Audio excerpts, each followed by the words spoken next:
connaissent pas. Ils ne savent pas ce qui est dedans. Voilà, donc ils sont là, ils parlent, retour aux sources. Le triangle est l'œil d'Horus que vous voyez là, vous ne savez pas ce que ça ressemble, ça représente. Il faut être initié pour savoir ce que c'est que le triangle d'Horus. Vous ne savez pas. Vous comprenez? Donc, le kémitisme là, non, c'est pas ça qui a menacé le christianisme. Surtout pas en Afrique, ici, ils font beaucoup de bruit, ils insultent, ils sont véhéments, mais laissez, ça va mourir de lui-même. Voilà une. Elle était kémite, elle était à fond dedans. Je vais parler, je m'en bâche. Si vous vous en foutez, je m'en fous. Faites attention, vous serez vampire. Actuellement là, vous partez sur son profil. Elle ne loupe pas, hein. Elle, quand elle prend là, elle prend la spiritualité africaine, elle bombarde ça bien. Elle bombarde ça bien même. Une ancienne kémite. Vous voyez pas tous les tatouages, elle a fait les courris qui sont sur elle, les boucles d'oreilles. Elle a gardé le si. Elle était à fond dedans. C'est que ça lui a montré là.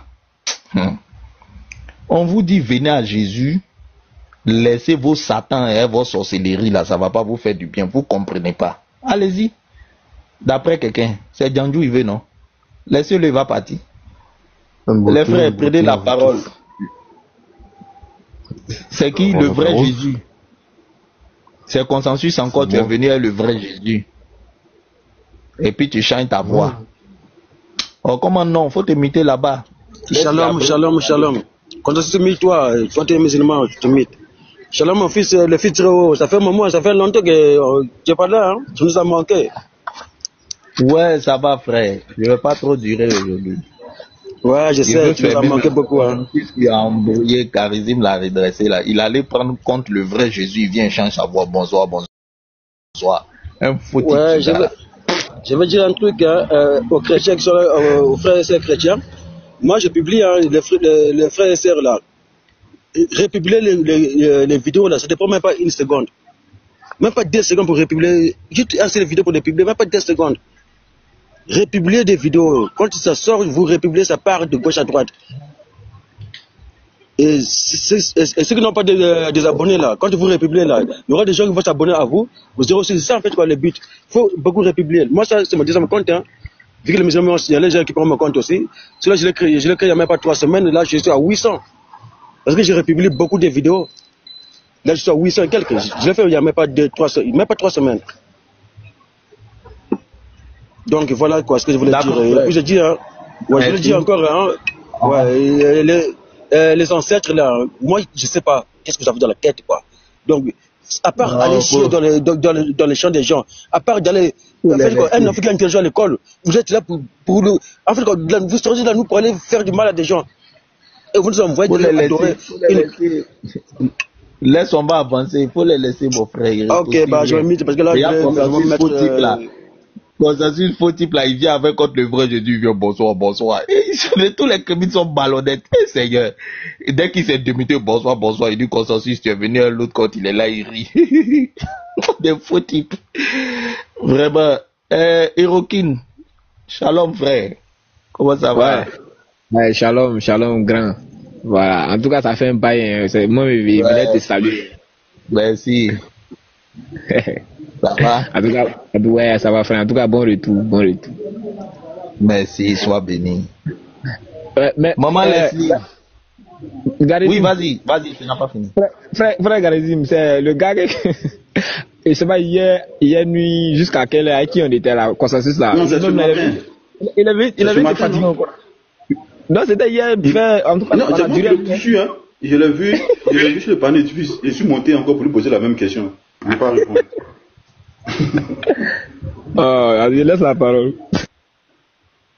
D'accord. Maman Leslie, shalom, comment ça va, ma soeur? Homme de Dieu. Mon gars, faut taper 2 jours.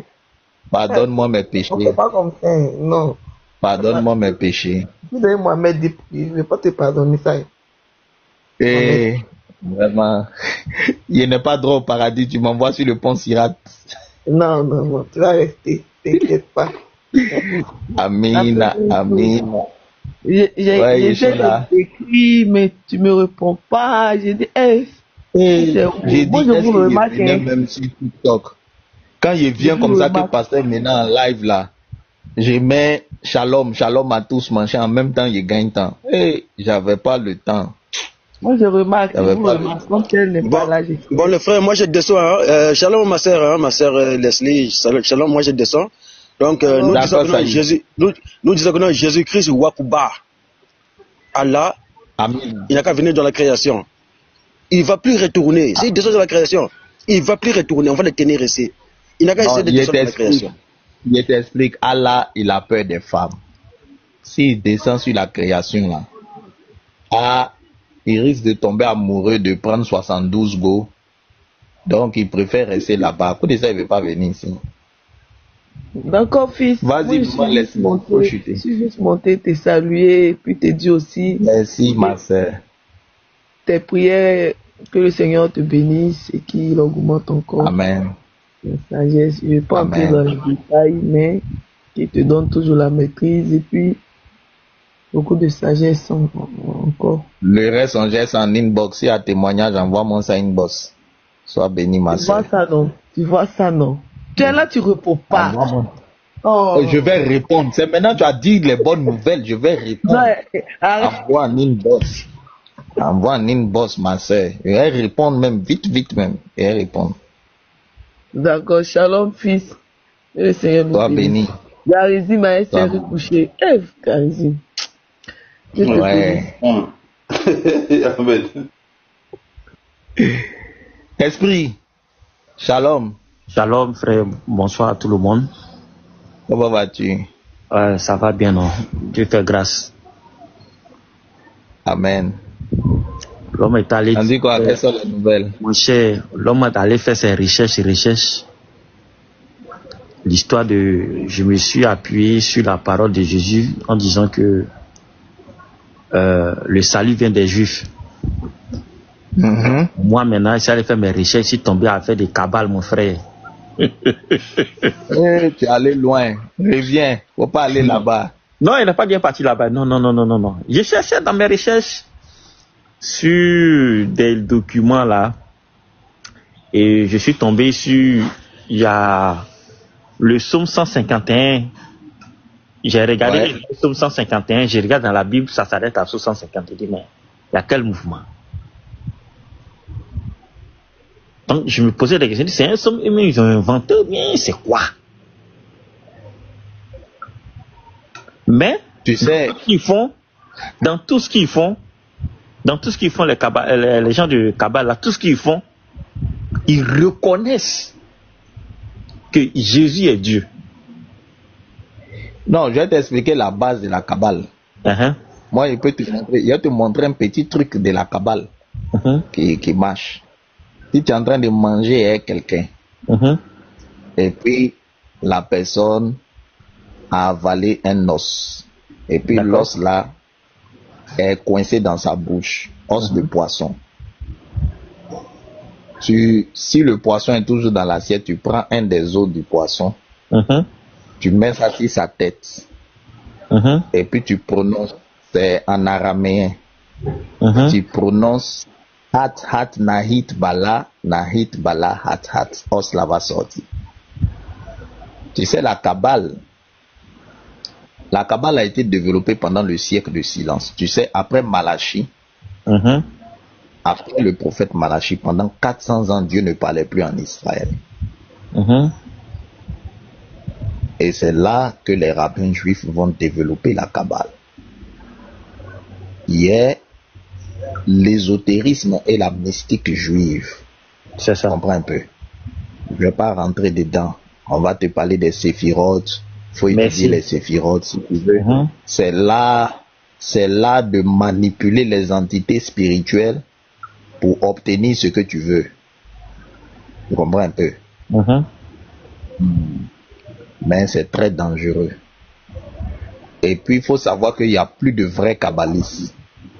Il y a beaucoup de faux kabbalistes. Ils vont te dire qu'ils font de la kabbale, mais c'est du faux. La kabbale authentique, c'est-à-dire que si tu veux voir la route, tu viens, on va te montrer la route. La kabbale que tu vois là, non, la kabbale, non, c'est pas le Didi. Tu comprends, non? Je vois un peu. Voilà, il y a tu peux lire, hein, tu peux lire, mais il faut être sûr que tu veux pas rentrer dedans, c'est juste pour ta culture, quoi. Merci beaucoup. Comprends? La philosophie, c'est juste pour ta culture, ok. C'était juste la pas, je te conseille pas de, voilà, je te conseille pas de rentrer dedans, quoi. Non, en fait, ce qui me paraît bizarre, c'est-à-dire dans mes recherches, je suis entré dans l'histoire dans la lecture de choses, de la numérologie. Oui, bon, toute la numérologie n'est pas kabbalistique, hein. Il y a ce qu'on appelle la gematria. Tu sais que l'écriture hébraïque, c'est en même temps des chiffres, hein. C'est ça. Alphanumérique. Hébraïque, c'est des chiffres. Voilà, c'est alphanumérique. Et chaque nom, chaque thème hébreu a une valeur numérique. C'est ça. Tu comprends un peu? Ça, c'est pas vraiment ce qu'on appelle de la numérologie. D'ailleurs, quand tu regardes le texte biblique, on dit que celui qui a de l'intelligence calcule car le nombre de son nom est 666.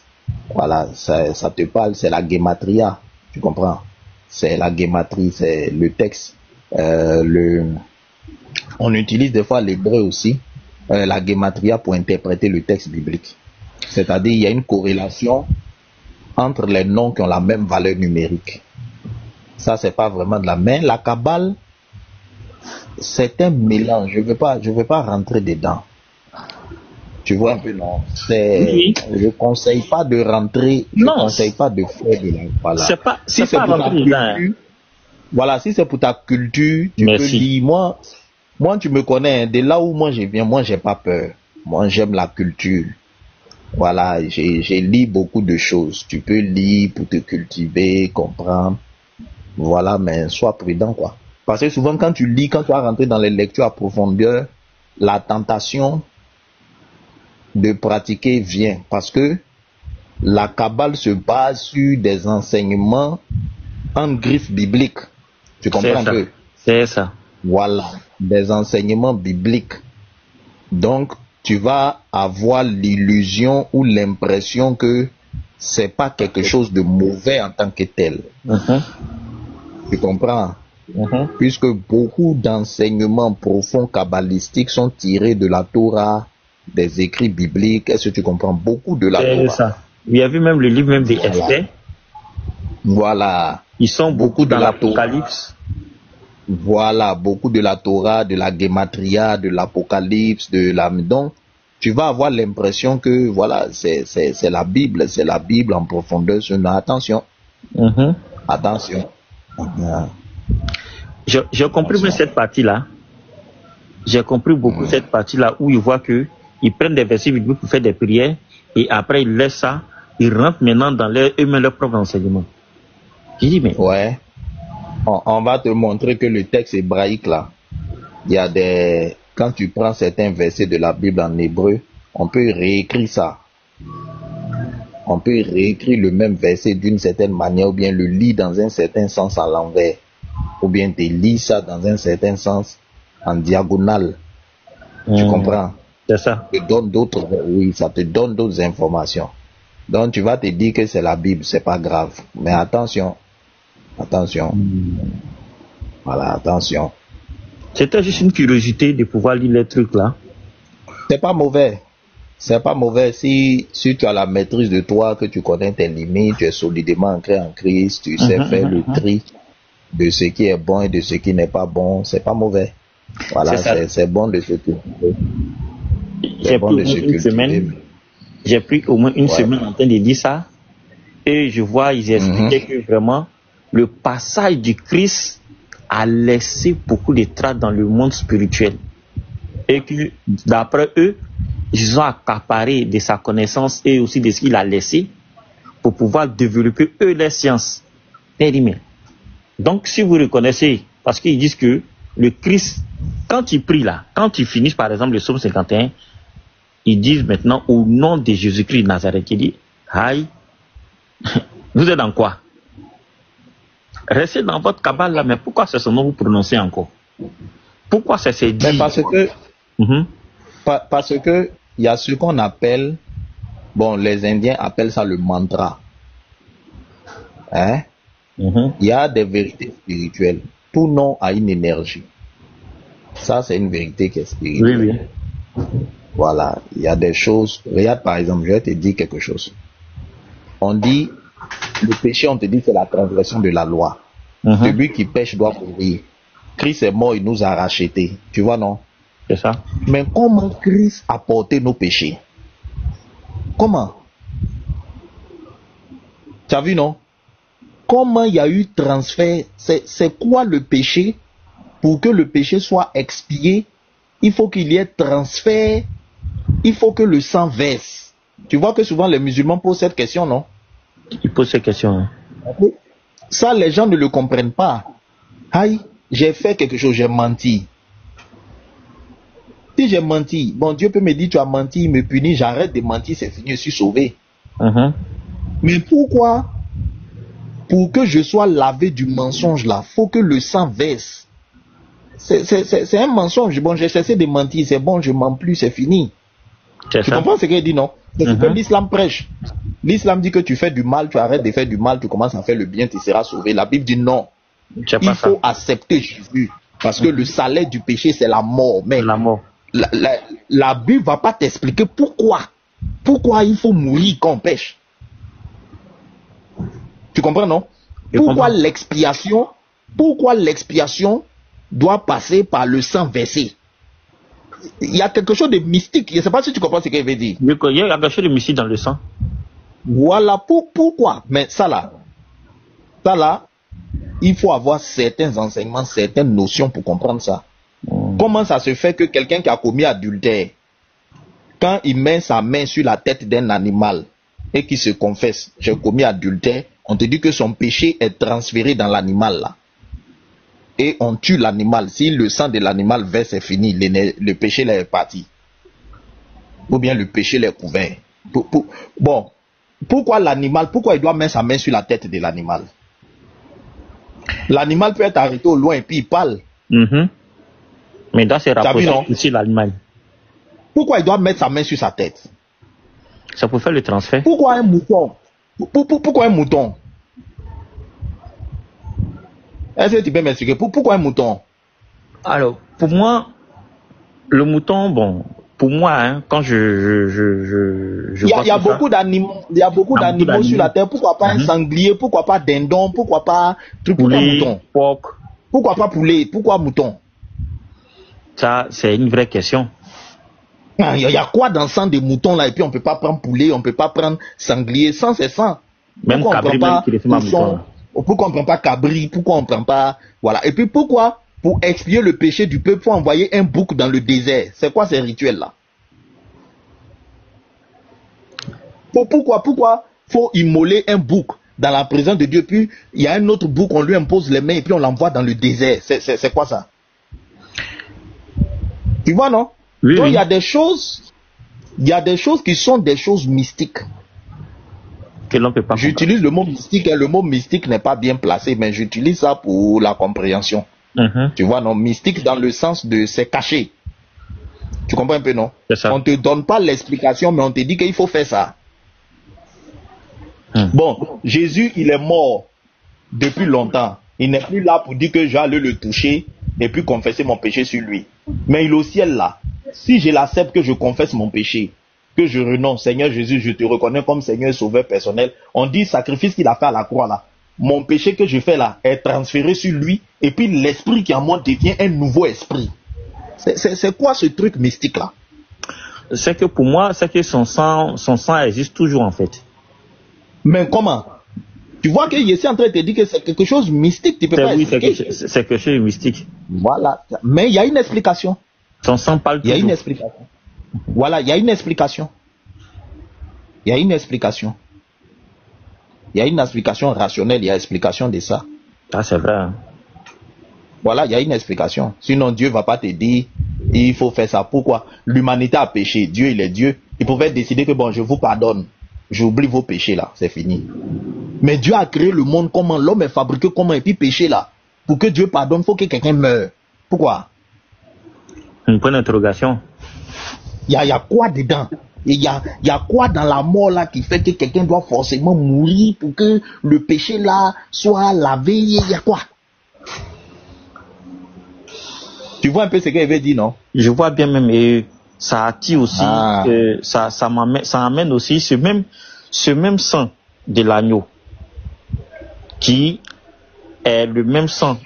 Bon, pas le même, hein, mais l'histoire se rapporte ici sur le peuple hébreu, quand ils étaient en Égypte, avant que le Seigneur ne passe, c'est-à-dire ils vont envoyer la mort pour venir frapper les premiers-nés en Égypte.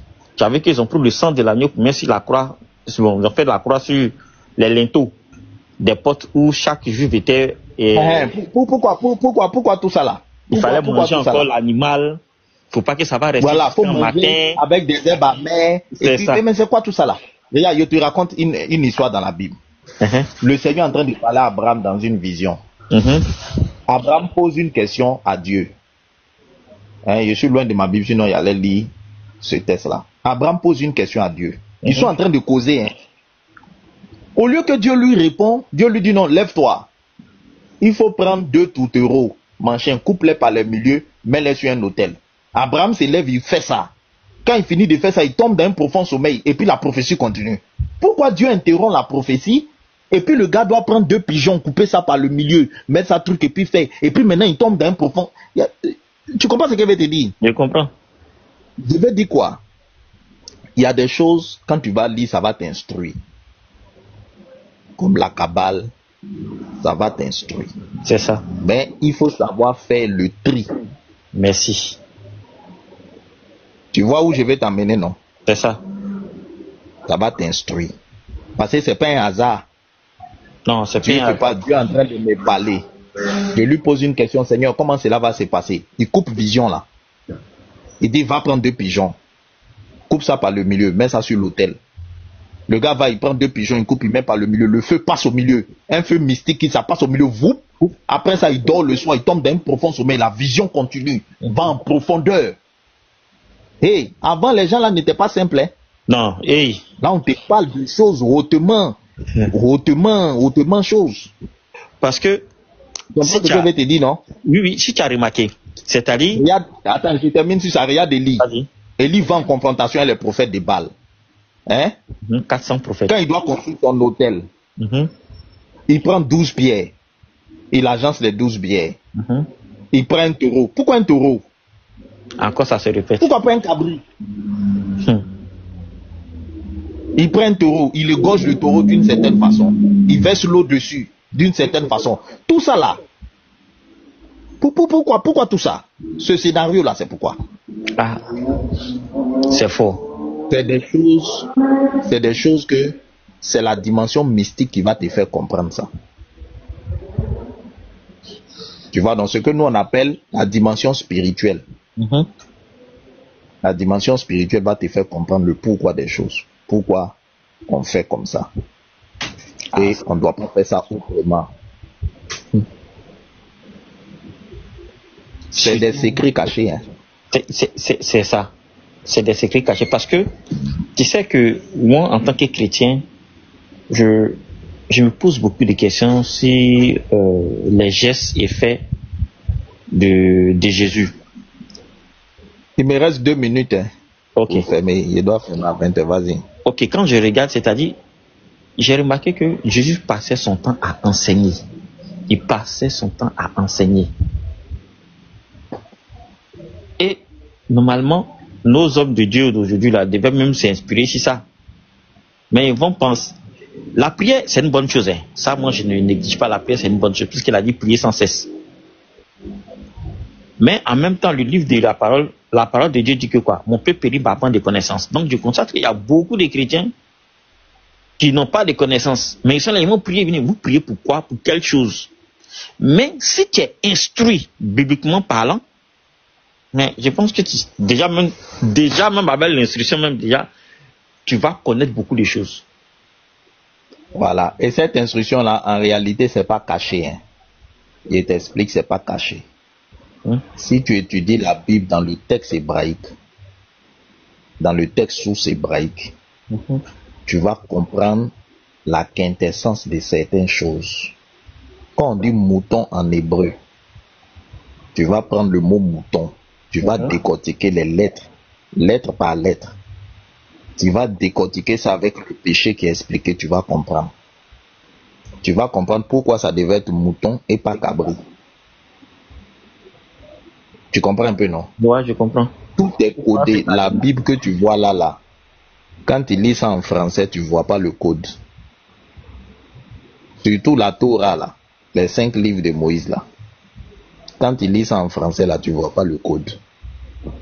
Mais si tu commences à t'investir dans l'hébreu et que tu commences à étudier ça dans le texte hébraïque,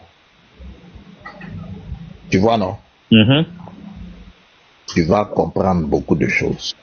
C'est pourquoi la dernière fois là, Quand tu vas dire aux gens que c'est écrit dans la Bible, ils vont discuter avec toi. Oh, c'est écrit. Tu vois, par exemple, quand j'étais sur ce matin, quand j'ai ouvert mon panel, oui, le serviteur d'Allah dit que où est-ce qu'on vous a dit que Dieu est esprit? Tu vois, parce que lui, il cherche dans la Bible, dans l'Ancien Testament, Dieu est esprit. Non. Quand tu lis le texte hébraïque, le mot Elohim, ça veut dire en français Dieu. Mais quand tu vas détailler les lettres par lettre, tu vas voir que Elohim, c'est l'esprit qui dirige. Donc le fait d'appeler Dieu Elohim, dans le nom Elohim, tu vois déjà que c'est un esprit. Tu comprends ce qu'il veut dire, non? Je comprends très bien. Mais dans le nom Elohim là, nom Elohim là, ça veut dire l'esprit. Voilà, c'est l'esprit qui dirige. Maintenant, et Eloha. En fait, c'est des formes singulières, plurielles. Merci beaucoup. Merci. Parce que, voilà, c'est des formes singulières, plurielles. Parce que, très tôt, les Hébreux ont compris que il y a des rôles, il y a des formes en Dieu. Ça, quand tu vas lire la Kabbale, tu vois par exemple qu'on te dit Abraham, Yahweh dit à Yahweh. Tu vois un peu, non? Quand Abraham causait avec Dieu là, on dit Yahweh parle à Yahweh. Tu vois? Bon, je ne vais pas rentrer en profondeur, j'ai laissé ça ici pour aujourd'hui. Voilà, Dieu il est unique, mais dans son unicité là. Par exemple, tu vois, il vient sur la terre en personne du Christ. Mais en même temps qu'il est sur la terre, il est au ciel. C'est le même, hein? Il est partout. Il est sur la terre, il est au ciel. Il est sur la terre sous forme humaine, au ciel il est sous la forme spirituelle. Mais en même temps il est sur terre, en même temps il est au ciel. Tu vois un peu, non? C'est le même Dieu, hein? C'est le même. Ah. Mais il est sur la terre sous une forme. En même temps, il est assis sur son trône au ciel. Ça veut dire Elohim, là, l'esprit qui dirige. Il est sur la terre, mais il n'a jamais quitté son éternité. C'est ça. Or, il est sur la terre. Voilà pourquoi on dit le Fils de l'homme qui est dans le ciel. Donc vous me voyez sur la terre là, mais je suis dans le ciel, il n'a jamais quitté l'éternité. Mais je suis en même temps sur la terre, en la personne de Jésus. C'est pourquoi il n'a jamais dit que j'étais. Voilà. Donc quand les gens lui disent montre-nous le Père, il dit mais Père où ça? C'est de quel Père vous parlez? Tu as vu, non? Oui, oui. C'est pourquoi, voilà. Dans ma réflexion, ça dépasse notre compréhension. Nous, avec toute notre intelligence, on ne peut pas comprendre comment ça fonctionne. Non, on ne peut pas comprendre. C'est pourquoi comment il peut être dans l'éternité et puis en même temps il est devant nous à travers Jésus, dans la personne de Jésus. C'est ça. Ça dépasse notre entendement. Alors pour faire des raccourcis, pour respecter la logique humaine, les hommes disent non, c'est pas la même personne. Celui qui est sur la terre là, c'est pas le même qui est dans le ciel. Oh, c'est le même. Tu vois un peu, non? Je vois très bien. Et donc les hommes ont coupé couille, dit non, la personne de Jésus n'est pas la personne du Père. Le Père qui est dans le ciel là, c'est pas lui qui est sur la terre en tant que le Fils. Non, c'est le même. Mais tu vas expliquer ça comment? Ah, ça là. Il faut te réveiller un bon matin.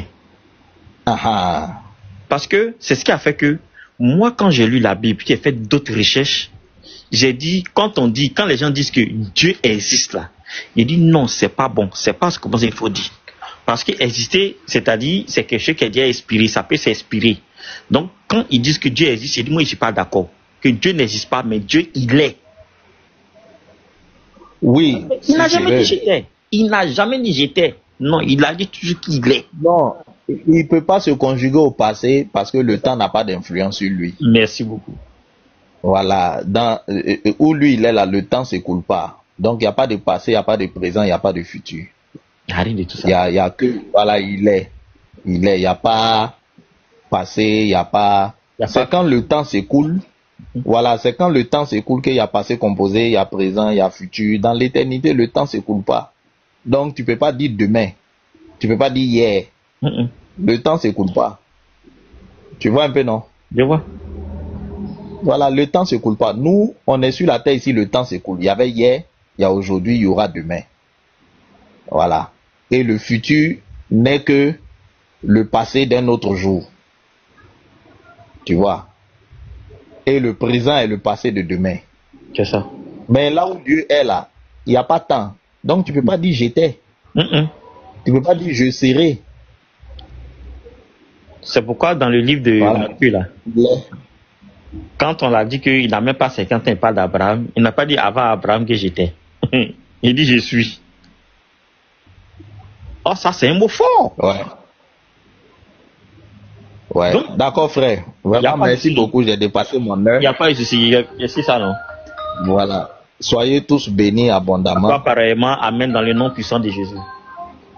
Que Dieu vous garde. Amen. Angelo, toi, tu n'as pas encore compris que Dieu ne donne pas des religions.